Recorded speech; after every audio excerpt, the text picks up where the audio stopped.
Estamos de volta com o programa Vá Bem no Enem. Lembrando, a parceria do SEV Colégio, SEV CPC Vestibulares e TV Cidade Verde. Meu amigo Alex Homero, pronto para mais duas? Bora. Fica aí, meu A filho. primeira foi sobre gênero, agora Bora tem lá. mais coisa para você, pessoal. Galerinha, com material em mãos, dicas importantes, Cidade Verde, Vá Bem no Enem, parceria com o SEV Colégio. Vamos falar de arte? Você viu lá, né? Além de estar entre os assuntos mais cobrados, são vocês. Normalmente é onde você faz um upgrade para o seu TRI, ó, dar uma subida bacana, beleza? Não pode vacilar. Agora, eu considero, de todos os assuntos do Enem, é o que mais exige conteudismo, ou seja, não dá para você sair só lendo a obra, lá, lendo a imagem, não. Aliás, sobre arte, chama a atenção de vocês. Só tem dois tipos de questão de arte, pessoal. Ou você vai analisar, vão colocar obra de arte, uma pintura, uma escultura, uma fotografia, tá? E vão perguntar sobre o período, o contexto artístico daquela imagem. Então, não é uma questão diretamente da imagem, não é uma questão, por exemplo, eu podia botar lá a Mona Lisa, mas a questão ser sobre o Renascimento. Isso é o mais comum. E ele já coloca no enunciado o período artístico, tá? Agora, acontece de colocar lá uma obra, colocou lá uma Bapuru, por exemplo, e pede para você analisar a obra, aí são os detalhes. Aí pode ser ainda mais difícil para você que não teve contato com a arte. O importante aqui, nas duas modalidades que eu licitei, você precisa do conteúdo de arte. Estudar de pré-história até os dias de hoje, que são os contemporâneos. Agora, pessoal, quando eu pego só artes, eu também fiz esse raio-x, pessoal. O dominante é a arte contemporânea. A arte contemporânea, a gente considera de 45 para cá. É também chamado de arte pós-moderna. Começa com o movimento expressionista abstrato, passa por concretismo, pop art, op art, cinética, arte conceitual, hiperrealismo, performance, grafite, neoexpressionismo, arte digital, arte interativa. Ou seja, vem até os dias de hoje. Uma característica, desde que começou a arte contemporânea, ou arte pós-moderna, que sucedeu aí às vanguardas europeias, esses movimentos têm uma característica, eles vêm e vão. Como assim? Tipo, não é igual no século XIX, acabou o romantismo, começou o realismo, pronto. Não, pessoal. Os movimentos, eles dão um time aqui, surgem outros naquela década, eles ficam aí, mas eles retornam. Por exemplo, hoje está muito em voga a nova pop art. É, aquela coisa do falar do consumismo, da crítica, o colorido, as cores vibrantes, né? Tá super em moda. E surgiu lá nos anos 50. Também o hiperrealismo, que é dos anos 70. A land art, que é a arte ambiental, teve na prova 2020, né? Então, esse que é um movimento ligado à questão ambiental, né? De trabalhar obras com a natureza, para chamar a atenção e refletir sobre o papel do espectador na arte. Então, quais são as características gerais de tantos movimentos assim? Eu trouxe para vocês. Sabe qual é o principal? Ó, as vanguardas europeias foram inovadoras. A arte moderna rompeu com os clássicos, vai mostrar o novo, a ideia era essa. Mas se afastou do público, porque usaram uma linguagem tão abstrata, uma imagem tão abstrata, que ninguém entendia muito bem. Ah, não estou entendendo nada de surrealismo. Pega a obra do Dalí, pega aquela do Relógios Moles, né? Cujo título original é A Persistência da Memória. Olha para aquilo ali, meu Deus, o que é isso aqui? Parece que tem um negócio derretido e tal. Aí eu preciso ter compreensão do movimento artístico, do inconsciente, do subconsciente, para entender uma obra cubista, que é toda fragmentada em formas geométricas, para entender um expressionismo do grito, o grito, o desespero, a ansiedade, a angústia, parece temas de hoje, né? Há quem diga que o expressionismo voltou, tá? Então você precisa ter um entendimento melhor da obra de arte. Mas na época o público rejeitou, não entendeu. Qual é a grande parada da arte contemporânea? É fazer o público adorar a arte de novo, participar dela, interagir com ela. Então, esse link artista, obra, público e a setinha voltando é um mantra da arte contemporânea como um todo. Além disso, além da função lúdica, brincar, também tem um certo engajamento. É a ideia, né? A gente que entreter, mas também causar um impacto de reflexão, de crítica, digamos assim, provocar o espectador. Temas do cotidiano, como assim memória coletiva, especialmente quando você tem arte vinculada às chamadas minorias que foi falado aqui. Eu tenho arte indígena, que é para chamar a atenção para os povos indígenas. Eu tenho arte quilombola, eu tenho arte pública, essa da rua mesmo, para chamar a atenção. O grafite é uma arte pública, por exemplo, muito poderosa, de provocar e, ao mesmo tempo, mostrar a memória coletiva desses povos, dessas sociedades, de alguma forma. Interação com o espectador é a resposta mais comum. E há vários tipos de interatividade, não precisa ser só pela internet, não. Quem nunca foi no lugar, tinha lá, pra você botar a sua carinha e tirar foto, ó. Pronto, isso é uma forma de arte interativa. Só acontece se você estiver lá. Teve uma na prova do Enem que eu achei tão interessante, que é lá no Museu de Iotim, Minas Gerais, tá? E você tinha que pegar lá, tinha umas letras no chão, e você poderia ter uma espécie de uma casa, você montar um letreiro com as letras que estão ali. Aí você pode colocar seu nome, pode colocar a palavra amor. Ou seja, ou você participa pegando as peças, ou não vai ocorrer arte. A arte só ocorre quando você efetivamente participa. Arte interativa e você tem um papel ativo nesse momento da arte, tá? As instalações, que pode ser arte em qualquer lugar, não é mais só museu que é lugar de arte, não. Qualquer lugar. As performances são feitas no meio da rua, beleza? Tá? O grafite em todos os murais da cidade. Ecletismo por quê? O contemporâneo mescla várias características de movimentos anteriores. Olha, neoexpressionismo. O moderno não admite usar nada do passado, tem que ser novo. Contemporâneo, estou de boa. Vai ter muita paródia aqui, vai ter muita paráfrase, você vai ter muita mistura de elementos de artes anteriores ao momento contemporâneo. Pluralidade, questão da miscigenação da diversidade cultural. Efêmero, porque os momentos vêm e vão, não se acabam. E híbrido, porque mistura muitas características. Então, eu trouxe para vocês esse enunciado aqui, uma questão que nós montamos. Eu até brinco com os alunos, né? Faculdades Alex Romero, onde você aprende o que eu quero. A galera do SEV aqui tá ligado que a gente usa muito isso daqui, ó. Arte pública, não está dizendo, pessoal. Pública é uma manifestação artística realizada em espaço público. Beleza. As obras podem ficar expostas, acontecer ou ser permanentes em determinado local. Diante da expansão da obra no espaço, e eu vou ter 3 exemplos. Uma projeção feita na parede de um prédio, arte interativa, tá? Arte digital interativa. A famosa escada, sei lá, não, que todo mundo vai lá, quando vai visitar o Rio de Janeiro, um ponto turístico, você tira uma foto, sentado, beleza? Só tem sentido se você for lá. Ela aqui é bonitinha, mas não tem sentido para ser elemento artístico. E aqui, a belíssima Raquel de Queiroz, segunda fase modernista, o romance de 30, uma escultura belíssima dela lá em Fortaleza, no Ceará, na Praça dos Leões. O que elas têm em comum? Eu preciso de ir lá, tirar uma foto com elas, sentar, beleza? Isso é interatividade, tá? Isso é interatividade. Isso mostra que essas 3 obras estão aonde? Na parte pública, na rua, acontecendo. Não estão fechadas no museu. Diante disso, pessoal, diante da expansão da obra no espaço, os trabalhos devem ser tradicionalmente colocados em museu e galeria. Se você marcar a letra A, você não leu nenhum enunciado. Oh, meu Deus, está bem aqui, espaço público. Eu digo sempre, errar pode acontecer, mas você tem que saber errar. Marcar a letra A é um erro grosseiro, porque você sequer entendeu o que o enunciado colocou. Ele já deu o conceito do que é arte pública. Então não é dentro de museu. B de bola. O público, ao deparar-se com as imagens, som e luzes, deve evitar o contato. Vai de encontro a tudo que a arte contemporânea deseja, que é a participação ativa do espectador. Letra B não, galera. O espectador deixa de ser observador, passivo, como era na arte moderna, distanciado e torna-se parte integrante do trabalho. Belíssimo. Muitas das respostas de arte contemporânea, seja qual for o movimento, trabalha com essa ideia do participante, do papel ativo do espectador. Neoconcretismo, pop art e muitas outras. Tá muito na moda agora, pessoal, a gente ir para as artes interativas nos shoppings, né? Teve caso aqui do Van Gogh, vai ter já da Vinci, você participa, você interage. Isso é um exemplo do papel ativo do espectador. D de dado. Prioriza a homogeneização. Ó, destaque essa palavra aqui, pessoal. Contemporâneo é híbrido, é plus, é eclético, é muita coisa. Jamais é homogêneo, é heterogêneo, pessoal. E letra E, significados que não percebemos comumente. Por isso, seu caráter é efêmero. É efêmero porque o movimento pode estar em qualquer lugar, tá? Mas jamais ser comum.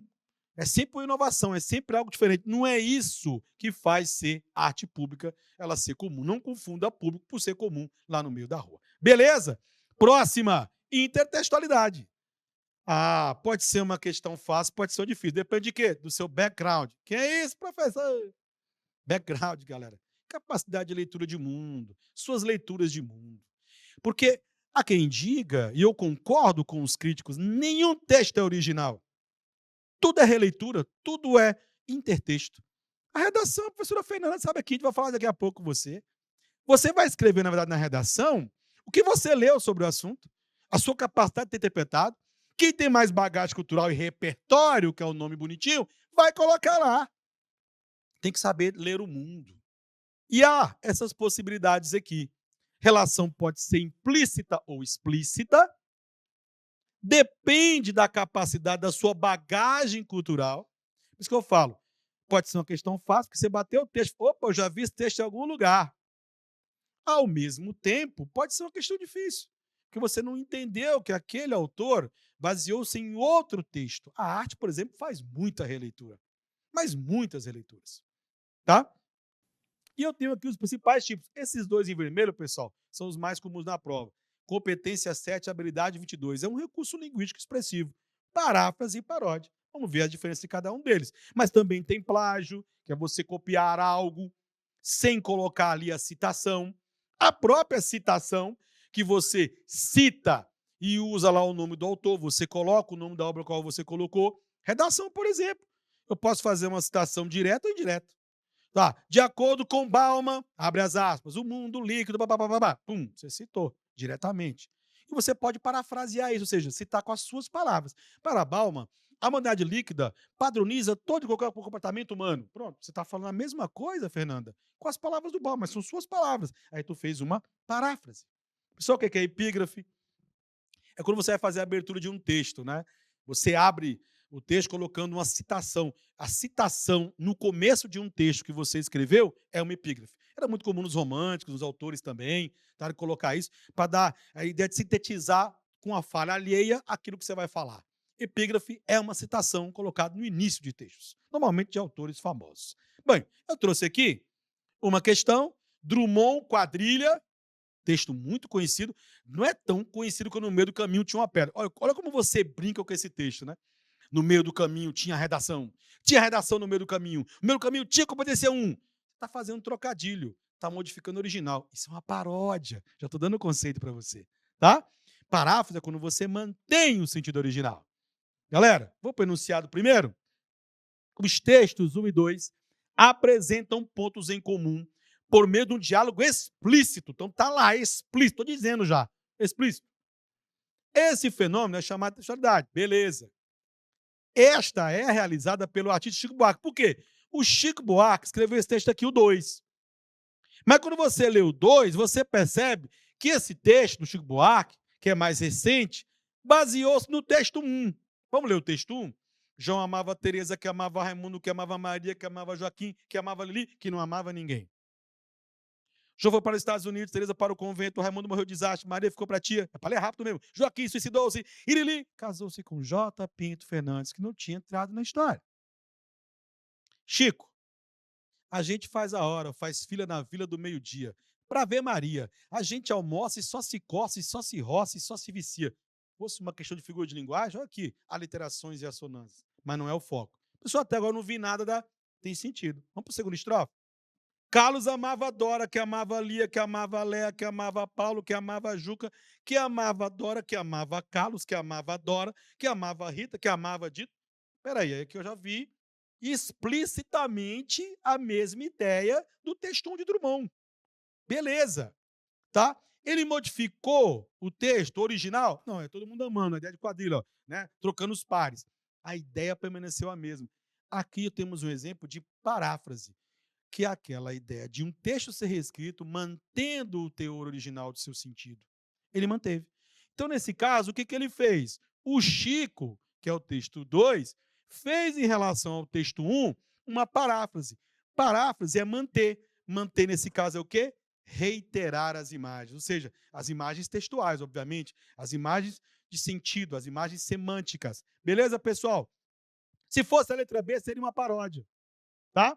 Se fosse a letra C não, pô. Não é porque falta de criatividade seria plagiar, digamos assim, tá? Negar os versos, nada a ver. E a ausência de recurso, já está sendo dito que é um recurso. A intertextualidade é um recurso. Portanto, pessoal, letra A nessa questãozinha número 3. Beleza? Professor Juscelino, por gentileza, faça as honras. Pessoal, agora vai ser com ele. Vai assumir aqui a literatura com vocês. Tá aí, fica à vontade. Obrigado, vá bem, querido. Neném, já a gente volta. Opa! Ladeado dos maiores, hoje está aqui, Juscelino. Literatura. Depois dessa aula do Alex aí, né? Vem cá. O que foi que eu preparei hoje para você? O que eu trouxe hoje, olhando para o retrovisor, olhando para a prova, o que a prova tem feito em relação à literatura? Por óbvio, a gente vai começar com gêneros literários. Claro que todos os textos considerados literários que você for encontrar na prova, eles estarão enquadrados em um desses gêneros aqui. Nós vamos ter sempre uma espécie de cada um desses gêneros na sua prova, e isso é o que a gente pode contar como certo. Primeiro, gênero lírico. Você vai encontrar um poema e, claro, é muito comum que seja desafiador. Nossos alunos e os alunos do Brasil inteiro, quando encontram uma poesia dentro da prova, tem, por óbvio, uma dificuldade maior. O texto literário, ele conta com uma figuração. A linguagem está fora do sentido do dicionário. A linguagem está no sentido metafórico, e isso é desafiador. Parece que quanto menor o texto, parece que maior é o desafio. Então, se você encontrar um trabalho em versos, provavelmente, não obrigatoriamente, mas provavelmente você está diante de um texto do gênero lírico. Lembre-se, o gênero lírico, na maioria das vezes, em versos, conta com o eu lírico, que não pode ser confundido com a autoria. Uma coisa é o autor do texto, uma segunda coisa é a voz do texto. Não se confundem uma com a outra. Juscelina, é muito comum que eu tenha que encontrar poemas têm nomes? A resposta é não. A maioria dos poemas não tem nomes. Alguns dos poemas que, por sua estrutura ou por sua temática, podem vir ter nomes. Exemplo, Juscelino, soneto. Ele tem nome por conta de sua estrutura fixa. 14 versos tem um soneto. Ou haikai, que tem 3 versos. Mas, Juscelino, pela temática, eu também tenho algumas poesias nomes. Tem sim. Você vai ter poemas com nome sim, dependendo, né, da temática que ela possui. Se ela tiver um tom fúnebre, um tom triste, você com certeza está diante de uma elegia. Como foi a prova ano passado. Trouxe um texto da Cecília Meirelles e disse, num tom elegíaco, fazendo uma referência ao tom do texto, era para você saber que aquele texto trazia uma tonalidade um pouco melancólica, tristonha, e fazer a associação com as características de Cecília Meirelles. Juscelino, eu também posso ter um texto do gênero dramático. Ele tem características específicas. Ele não pode ser confundido um com o outro. A peça de teatro é muito frequente também na sua prova. Ela tem elementos que podem confundi-la com o gênero épico-narrativo. Quais são, Juscelino? Personagem. Mas é muito distante. O gênero dramático eu vou ter uma singularidade. Lá no gênero dramático, nós temos principalmente algo que é o overruling, uma superação, o que só tem no gênero dramático. O que seria, Juscelino? Nós vamos ter as didascálias, ou as rubricas, que são marcas, são textos injuntivos, indicam para aquele que está atuando ou executando a peça como ela deve se comportar. São textos voltados para o cara da iluminação, voltado para a engenharia de som, voltado para a coxia, como todos devem se comportar para que a peça de teatro ande. É marcado o gênero dramático por uma estrutura, os diálogos, as falas das personagens. Mas hoje eu tenho uma aposta, eu trouxe algo para a gente relacionado ao gênero épico-narrativo. Os seres humanos sempre gostaram de contar histórias. Sempre gostaram de contar histórias. E o homem conta história na porta de cavernas, o homem, quem não gosta de novela, gosta de série, gosta de filme. Mas olhe para cá. Dentro dessa grande espécie do gênero épico-narrativo, dentro desse grande gênero eu tenho algumas espécies. E a prova tem enfaticamente abordado essas espécies que nós trouxemos aqui.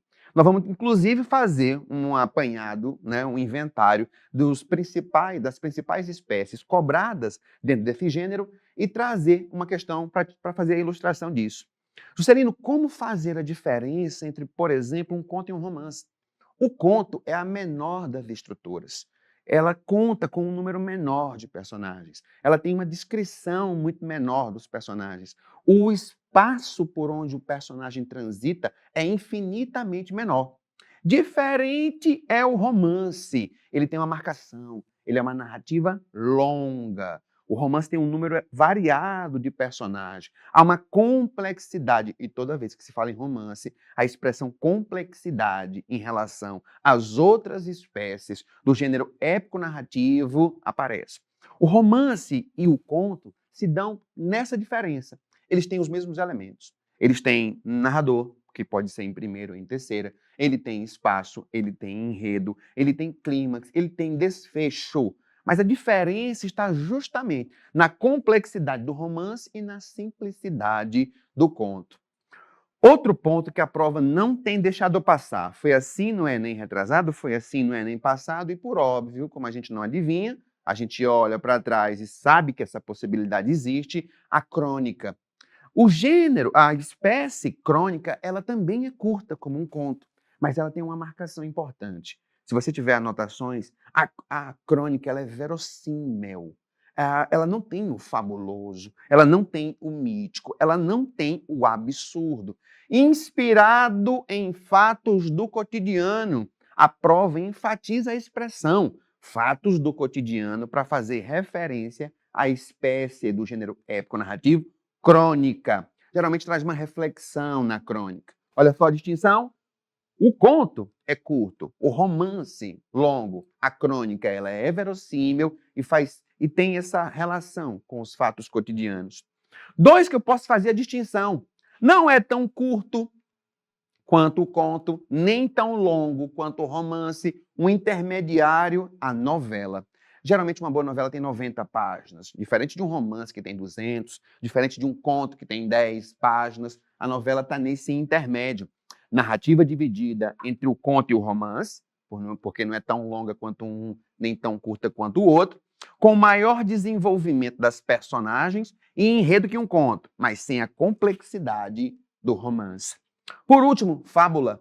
A fábula entra, detalhe, você tem que estar afiado com as características da fábula, porque não só a fábula, ela também é do gênero épico-narrativo, ela conta com um elemento essencial, é condição sine qua non para que a fábula seja assim chamada de fábula, que ela tem esses animais como personagem. É famoso os Três Porquinhos, é famoso a Chapeuzinho Vermelho como ilustração para a fábula. Mas olha só, queria que anotasse também o apólogo. Ela tem também um caráter pedagógico, como tem a fábula, só que o apólogo conta com objetos. E, número 3, eu também contaria com a parábola. Assim como a fábula, assim como o apólogo, a parábola, ela também tem uma finalidade didática. É uma narrativa que tem um fundo, que tem um cunho pedagógico.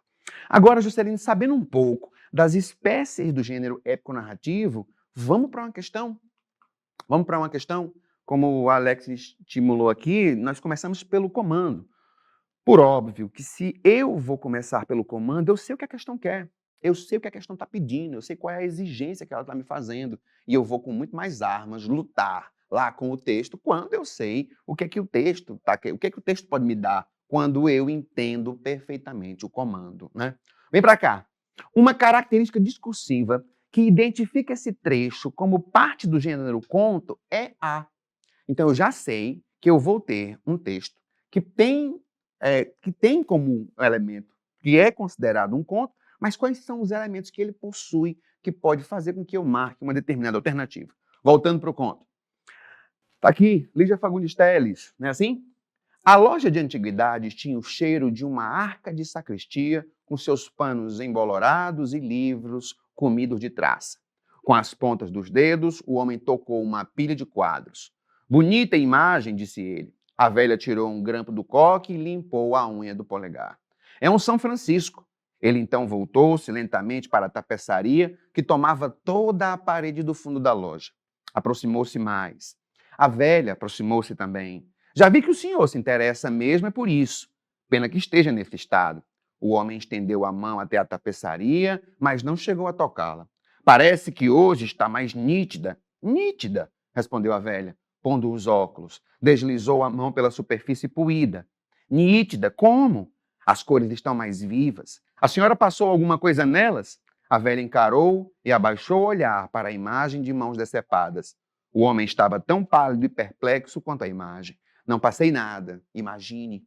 Juscelino, eu tenho aqui, eu estou diante de um conto ou de um fragmento de conto. Eu tenho aqui personagens, eu tenho uma ação desenvolvida por eles. Eu tenho, então, aqui uma espécie do gênero épico-narrativo. Mas a pergunta se concentrou em uma característica discursiva que identifica esse trecho como parte do gênero conto é a letra A. Diz assim, apresentação detalhada da personagem principal. Não, não é verdade. Porque se eu tiver uma descrição detalhada da personagem principal, isso contrasta com o objetivo do conto, que é a síntese. Ele é curto. Se eu tiver uma apresentação detalhada, isso foge. Eu poderia colocar aqui que a letra A traz uma característica dos romances, que eles sim, por sua complexidade, por sua diversidade de personagens, por sua diversidade de cenários, teria um espaço para essa apresentação detalhada. Não, não, não, não. Letra A fica de fora das possibilidades. Letra B de bolota diz que a referência a diversos personagens inventados. Não, o conto ele é ficção, mas diversos personagens, isso foge do escopo do conto, qual seja a brevidade. Se o conto é breve, eu não posso então ter uma associação a ele com uma referência a diversos personagens ditos inventados. ênfase em uma variedade de ambientes. Não, Juscelino, quando eu tenho muitos ambientes, quando eu tenho muitos personagens, quando eu tenho muita descrição sobre os personagens, o conto que tem a brevidade também não vai ser caracterizado aqui, né? Juscelino, emprego da narração em terceira pessoa. O gênero épico-narrativo, ele pode estar em primeira ou em terceira pessoa. Em primeira ou em terceira pessoa. Mas isso não é uma condição do conto. Não obrigatoriamente ele está na terceira pessoa. O conto também pode estar em primeira pessoa. Isso é uma característica do romance, do conto, da fábula, não importa, né? De fora a letra D e, por último, letra E de elefante, o desenvolvimento de uma trama centrada, olha para cá, em um único conflito dramático. Opa, esse único conflito, distante daquilo que é um romance, que tem uma apresentação detalhada, diversos personagens, variedade de ambientes, isso são características de um romance. Um único conflito se aproxima muito daquilo que pode ser chamado de conto. Como resposta nessa questão, eu tenho a letra E de elefante aqui, ok? Passando adiante, coisa que não pode faltar. A gente faz uma lista daquilo que não pode faltar na prova. Não pode faltar na prova. Você tem que estar em dias com o conteúdo de figuras de linguagem, tipo de discurso, variação linguística. Nós trouxemos aqui, inclusive, esse, né, o tipo de discurso. Eu vou logo de cara te apresentar uma questão. Ó para cá. Olha só como, às vezes, você tem que ter uma certa habilidade de identificar no comando um conteúdo que está ali camuflado. O conteúdo está camuflado ali e eu tenho que identificá-lo. Como, por exemplo, no fragmento, o narrador adota um ponto de vista que acompanha a perspectiva de Fortunato. O que singulariza esse procedimento narrativo é o registro de quê? Aluno, você que é um pouco mais cascudo, você que é um pouco mais experimentado, cuidado. Às vezes, uma questão pode trazer um conteúdo que aparentemente é pura interpretação de texto, mas não é não. Olha para cá. Ele quer, nesse fragmento, que você identifique o narrador adota o mesmo ponto de vista do personagem. Como é que eu identificaria isso, Juscelino? Você identificaria assim. Nós temos 3 tipos essenciais de discurso. Eu tenho o discurso direto, quando o narrador dá voz ao personagem, buscando a verossimilhança, buscando a identidade do personagem, ele dá voz ao personagem. Olhe para cá. Maria disse, tem um verbo de elocução, vou ao mercado agora. De quem é essa fala? Ficou claro, pelas aspas, às vezes pelo travessão, que aquela fala é da personagem Maria. O nome desse tipo de discurso, Juscelino? Discurso direto. Olha um segundo tipo de discurso, o discurso indireto. É quando o narrador, ele fala pelo personagem. Mas olhe que também tem uma espécie de verbo de elocução. Olhe para esse enunciado, olhe para esse segundo exemplo. Maria disse que iria ao mercado naquele momento. Maria disse, o narrador se apropriando da voz da Maria. Juscelino, por último, o discurso indireto livre. A prova não se atém ao direto e ao indireto. E onde é que ela mora? Aqui. É onde tem um grau de dificuldade um pouco maior. Discurso indireto livre, misturando a voz do narrador e do personagem sem usar marcas de citação. Há uma confusão entre a fala do narrador e a fala do personagem. Eu não sei, esse narrador em terceira pessoa, esse narrador onisciente, ele invade o interior da personagem. E ele, nesse momento, se confunde um e outro. Olha, foi justamente isso que o comando te pediu. O narrador adota um ponto de vista que acompanha a perspectiva do personagem Fortunato, Juscelino, em que momento há essa confusão entre a fala do narrador e as sensações do personagem? Machado de Assis. Garcia tinha chegado ao cadáver, levantar o lenço e contemplara por alguns instantes as feições defuntas. Depois, como se a morte espiritualizasse tudo, inclinou-se e beijou-a na testa. Isso é o narrador, falando das ações do personagem.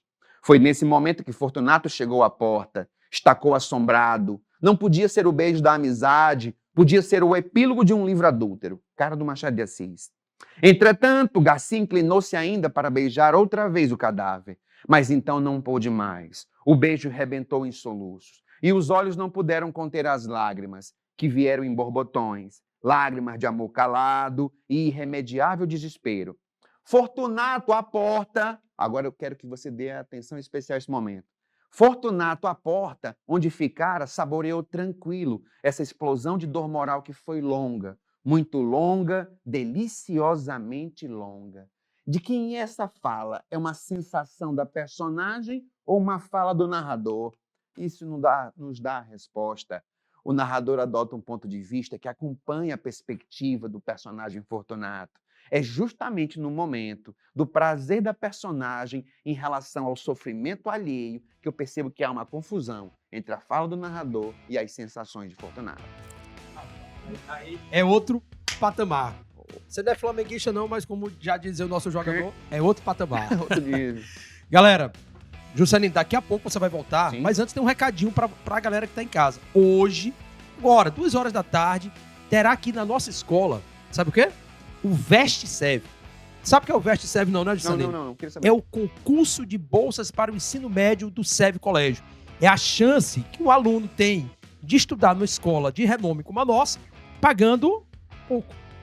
São bolsas bem grandes e, além de tudo, você que vai fazer hoje à tarde, daqui a pouco, o Veste Serve, você ainda pode ganhar todo o material didático do Sistema Serve de 2025. Beleza? Então, daqui a pouco, 2 da tarde, começa o Veste Serve aqui no Serve Colégio.